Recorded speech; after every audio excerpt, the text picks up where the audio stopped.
What up, y'all? This is your boy, Mr. Downtown Ray Mello, and you're listening to the Entertainment Report on iHeartRadio, live from Dubai for Monday, September 7th, 2015, delivering some major stories and trends going on in the world of entertainment and beyond. You can follow the show on Facebook or on Twitter, facebook.com/The Entertainment Report with Ray Mello, that's RAYMELO, or on Twitter at The Enter Report. You can listen to the show anytime you want on iHeartRadio. Just go to iHeart.com or your iHeart app on the phone, search for the Entertainment Report, and it'll take you to the page. Hopefully everyone had a fantastic weekend. Donald Trump may have a good reason to smile this weekend. In a new poll by Survey USA shows the GOP frontrunner leads Democratic contender Hillary Clinton in a head-to-head matchup if the presidential election was held today.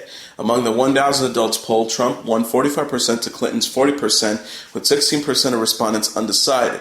Trump also beat out Vermont Senator Bernie Sanders by 44% to 40%, and Vice President Joe Biden by 44% to 42%.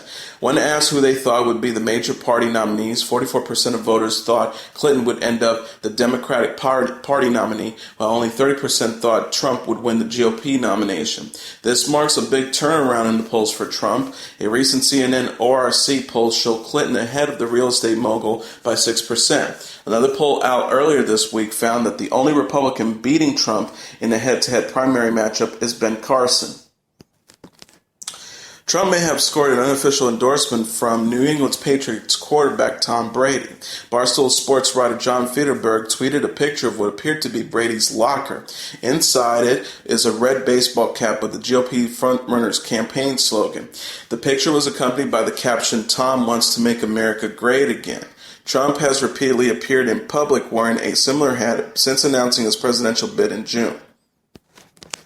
After a federal judge overturned the NFL's 4-game suspension of Brady this week, Trump publicly came out and supported Brady, tweeting, "Congratulations to Tom Brady on yet another great victory. Tom is my friend and a total winner." U.S. District Court Judge Richard Berman said on Thursday that the NFL's penalty against Brady did not have significant legal standing.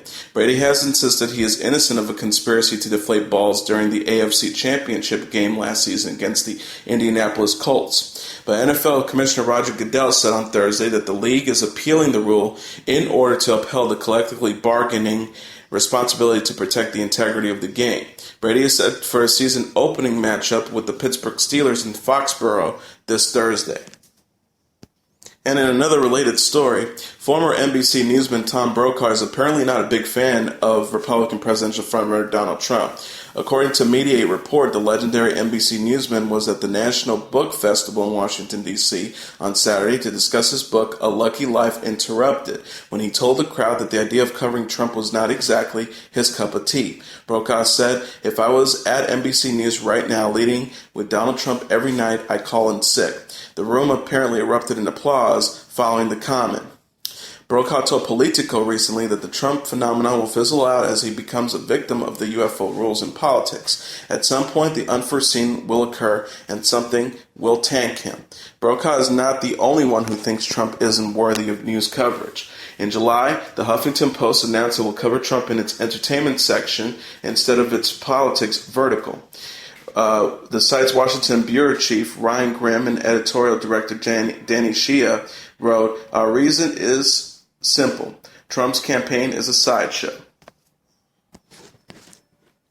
Sarah Palin is calling on immigrants in the United States to, quote, "speak American."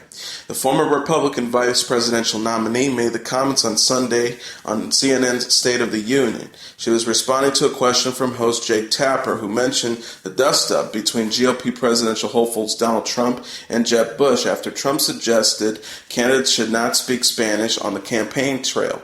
Palin told Tapper, "It's a benefit of Bush to be able to be so fluent because we have a large and wonderful Hispanic population that's helping to build America, and that's a great relationship and connection he has with them.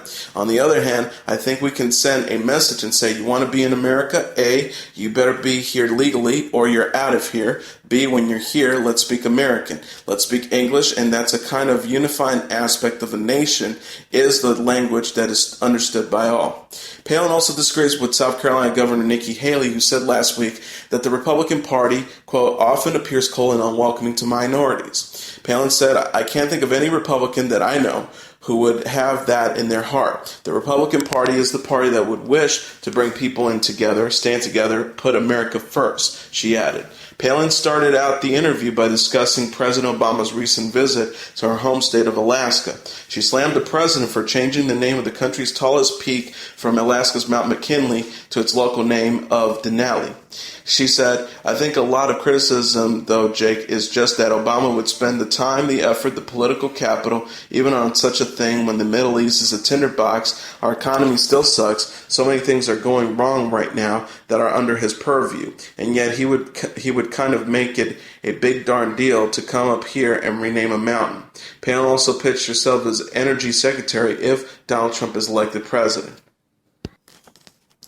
Comedian Damon Wayans shared his theory on the reasons behind the sexual assault allegations against Bill Cosby when he visited Power 105's The Breakfast Club on Friday. Wayne said about his advice for the Cosby Show star, "Tell the truth. If I was him, I would divorce my wife, give her all my money, and then I would go do a deposition. I would light one of those 3-hour cigars. I've had some wine, maybe a Quaalude, and I would just go off because I don't believe that he was raping. I believe he was in relationships with all of them, and then he was like, you know what? It's 78. It don't work like that no more. I can't just get it up for any one of y'all. Bye, bitches." And then they were like, "Oh, really? Rape." Wayans claims that called the claims against Cosby a money hoax and feels that some of the women found it hard to deal with rejection. Wayne said, "If you listen to them talk, they go, well, the first time? Bitch, how many times did it happen? Just listen to what they're saying, and some of them are unrapeable.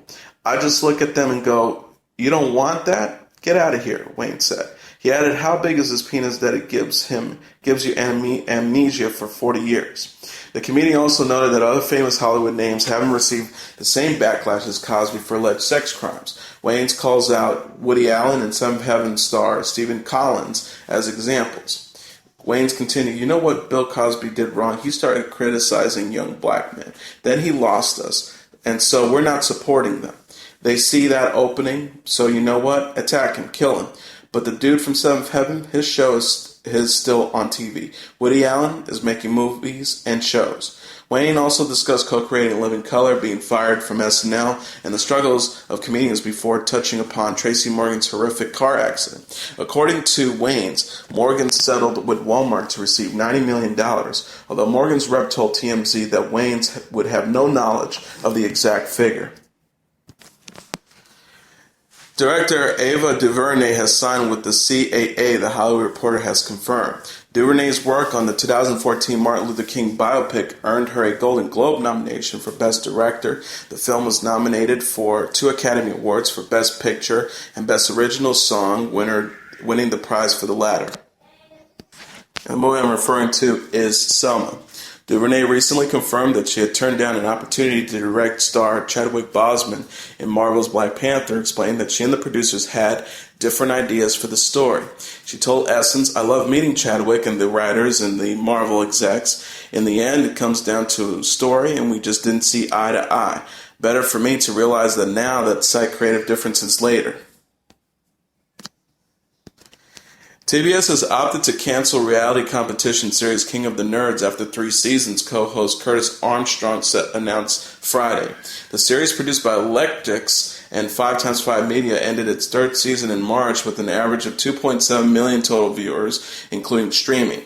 The ultimate series finale drew 1.2 million people in the key adults under 50 demographics. The series, which featured a group of nerds moving into a house dubbed Nirvania and competing for $100,000, was hosted by Revenge of the Nerds star Robert Carradine and Curtis Armstrong. Electus Ben Silverman and Chris Grant executive produced alongside 5x5 Media's Craig Armstrong, Rick Ringback, Charles Watcher, as well as Carradine and Armstrong. The series was developed and greenlighted under TBS's previous administration, with current news topper Kevin Riley looking for edgier fare in a bid to make waves and draw viewers in an incredibly competitive landscape. TBS did not immediately respond to the Hollywood Reporter's request for comment.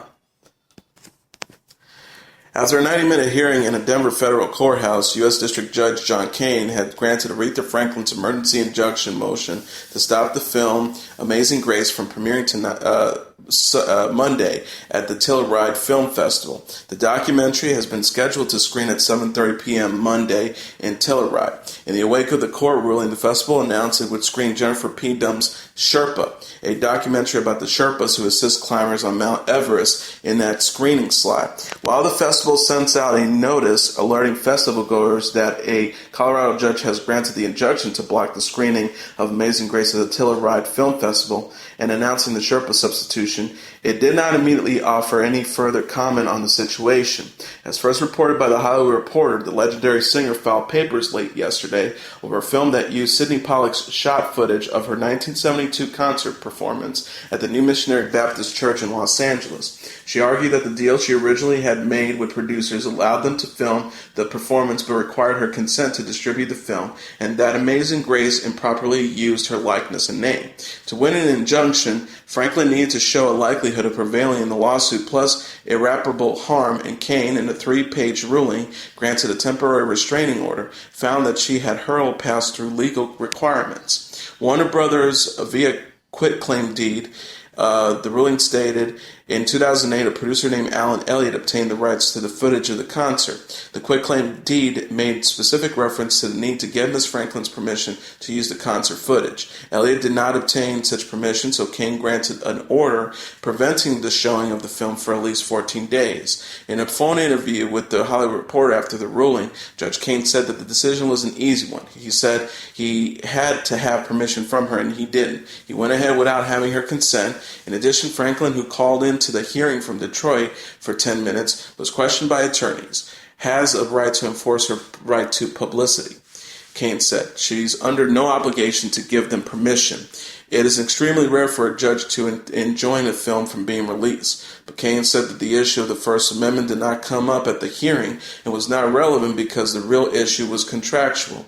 He said even though Pollack had permission to film it, he didn't have permission to release it. According to the lawsuit, 80% of the footage of the film comprises of images of Franklin and her performance in connection with her best-selling 1972 album. The judge decided that the film also was a violation of a federal anti-bootlegging statute. UCLA School of Law professor Eugene Volek believes the decision is a curious one, particularly with respect to the absence of the copyright claim and the use of anti-bootlegging law to enjoin distribution. And while the appearance of contractual rights creates a rub, other attorneys are expressing shock at the development. Lincoln Bandlow, a partner of Fox Rothschild, whose clients include Morgan Spurlock and Conan O'Brien, says today's decision is an unprecedented and extraordinary and wrong prior restraint that will hopefully be pursued on appeal. Amazing Grace was scheduled to be shown on Monday night at Telluride and then again at the Toronto Film Festival on September 10th. The Colorado judge has no jurisdiction over Canada, so the film still could be shown if Franklin's lawyers don't seek a similar ruling there. But Franklin's Detroit attorney Fred Frossard says to The Hollywood Reporter that her team plans to pursue a similar injunction in Canada if Toronto Festival tries to show the film. Producers also might now be incentivized to make a financial deal with Franklin. Madonna's brother, Christopher Cioni, is speaking out in defense of the county clerk in Kentucky who was recently jailed after refusing to issue marriage license to same-sex couples. Cioni, who's openly gay, posted a message to Facebook on Friday in which he said that Kim Davis should be granted the right to deny the licenses, with Cioni citing her religious freedom. He wrote, "The county clerk in Kentucky deserves about as much support as you would give her if she were a Muslim woman who insisted on covering her face and refused not only gay marriage licenses, but divorce, accusations of rape, and driving a car without your man's approval," he wrote. Cioni acknowledged that Davis is required to follow federal law before he added, "But why should she, when the Department of Justice and other civil authorities do not follow federal law when they choose not to? For example, Washington State and Colorado comes to mind, or the abstract notion of sanctuary cities. I always thought that sanctuary was the providence of churches." He also added, once again, the gay community feels the need to be sore winners. Is it so difficult to allow these women her religion? Or must we destroy her in order for her to betray her faith? No matter how we judge its truth, the rights we have all fought for me nothing if we deny her hers. She only began his entertainment career as one of Madonna's backup dancers before moving on to directing music videos for such stars as Dolly Parton. Music industry legend Jimmy Iovine and British model Liberty Ross are engaged, Us Weekly reports. Iovine and Ross, 36, were first spotted out together in February 2013. A year earlier, her then-husband, Snow White and the Huntsman director Rupert Sanders, was caught cheating with actress Kristen Stewart. The couple filed for divorce in early 2013 and was finalized last summer. Iovine has 4 children with his ex-wife Vicky McCarthy, and Ross has 2 young children with Sanders. Iovine was a former sound engineer who engineered Brooks Springsteen's Born to Run and produced Tom Petty's Damn the Torpedoes and U2's Rattle and Hum. And he also co-founded Interscope Records in 1990. He went on to launch headphone and subscription streaming company Beats Electronics with Dr. Dre. It was bought by Apple in 2014, and Iovine currently serves as an executive at the digital giant. Maroon 5 called off its concert in Daegu, South Korea, about 2 hours before it was scheduled to start over the weekend due to vocalist Adam Levine's health problems, according to local concert organizers Live Nation Korea. The 2 performances, slated to take place in Seoul this coming Monday and Thursday, however, will be held as planned. Rumors began circulating that Levine suffered a car accident in Korea after the singer posted an Instagram photo of himself wearing a neck brace, along with the message, "Hey guys, sorry we had to reschedule. See you Thursday." Organizers, however, confirmed that this was not true, and it was due to neck muscle issues unrelated to an accident here. In a statement, Live Nation Korea said in a statement, the artist and staff tried very hard to prepare for the concert this past Saturday until the day before on Friday, but it seemed problematic to proceed with the show given vocalist Adam Levine's neck muscle issues. In North Korean language, the same word is generally used to describe both neck and throat. A rep could not be reached to confirm if Levine's health concern was instead connected to throat issues. All tickets for the Saturday concert are being refunded, said organizers, which Maroon 5 confirmed via Twitter. "We are very sorry to postpone tonight's show in Daegu until Thursday, September 10th. All tickets will be honored." Meanwhile, the band was supposed to give only 1 concert at Daegu and 1 in Seoul, but had added a second performance in the capital city due to requests by Korean fans. Tickets for the 2 initial shows got sold out in 5 minutes when advanced online sales began. Maroon 5 has always had a strong fan base in Korea, and the film Being Again, starring Levine in the lead role, was hugely successful, with local box office sales surpassing that in the U.S. and breaking several domestic records. The concert, as part of the band's world tour for its latest 5th album, V, will take place at 8 p.m. Korean Standard Time Monday and Wednesday at Seoul Olympic Park and at 8 p.m. Thursday at Daegu Stadium.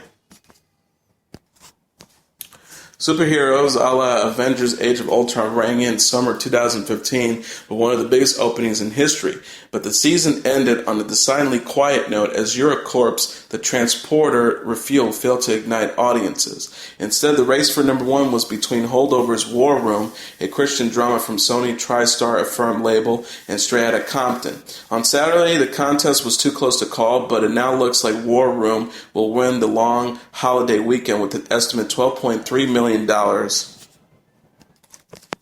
from 1,526 theaters, including a 3-day bounty of $9.4 million. Final hour holiday numbers will be reported Monday.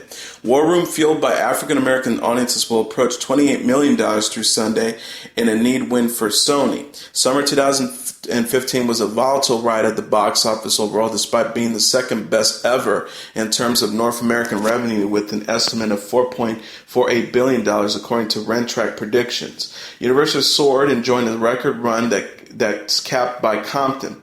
Disney was the other big winner, and between them, the 2 studios accounted for 60% of all revenues. All other studios suffered big misses, however. Another low point was Labor Day weekend, one of the worst in recent memory in terms of revenue. Straight Outta Compton, which has ruled the box office for 3 consecutive weeks, grossed in $8.8 million from 3,097 theaters for the 3 days, putting its 4-day gross at an estimate of $11.2 million. Through Monday, the WA biopic will have earned a massive $150.2 million domestically. Overseas, the film earned another $7.9 million from 13 markets from an early foreign total of $18.1 million and a global clum of $168.3 million. It debuted at number one in Australia with $3.3 million, as well as staying number one for the second consecutive weekend in the UK and Germany. In a surprise upset, the weekend's other nationwide offering in North America, Walk in the Woods, starring Robert Redford and Nick Nolte, is beating Transporter Refueled. The film, one of the first released from Broad Green Pictures, took in $8.1 million from 1,960 locations for the 3 days, for a projected 4-day debut of $10.3 million or more, and a 6-day launch north of $12.1 million. It opened Wednesday. Walk in the Woods placed number 3. It's overperforming thanks to the keen interest from older adults. Transporter Refueled, hoping to reboot the franchise sans Jason Statham, came in at disappointing number 5 after earning $7.1 million for the 3 days, putting its 4-day gross at $8.7 million despite getting the second widest release ever for Labor Day tighter. It has played in 3,434 locations, including IMAX and Premiere large format theaters. Refuel hoped to be a sizable player overseas, where it launched in 27 foreign markets this weekend. One track is reporting that it only took in $4 million, a poor showing, but Eurocorp has yet to release official figures. Insiders put the number at $10 million or more. Transporter Refuel was edged out by Mission Impossible Rogue Nation, which remains a vibrant player in its 6th weekend, earning an estimated $9.4 million for the 4 days and crossing the $500 million globally mark for Paramount and Skydance, including at $172.4 million in North America and $328.7 million overseas.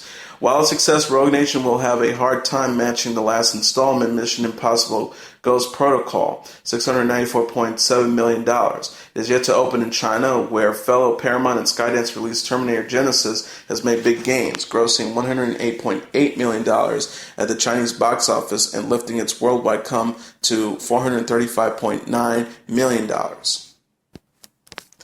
At number 4, No Escape, which made $8.1 million for giving it a cumulative total of $10.2 million in its first release. Number 5, Sinister 2 made $4.7 million, giving it a cumulative total of $16.5 million in its second week of release. Number 6, The Man from U.N.C.L.E. made $4.4 million this weekend, giving it a cumulative total of $34.1 million in its third week of release. Number 7, Hitman Agent 47 made $4.2 million, giving it a cumulative total of $15.6 million in its second week of release. Number 8, Ant-Man, starring Paul Rudd, made $3.1 million, giving it a cumulative total of $169.2 million in its seventh week of release. Number 9, Jurassic World, made $3 million, giving it a cumulative total of $643 million in its 12th week of release. And rounding out the top 10 movies at the box office this weekend, Labor Day weekend, was The Gift, which made $3 million,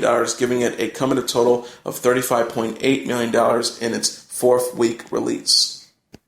And now let's look back at what happened on this date in entertainment history.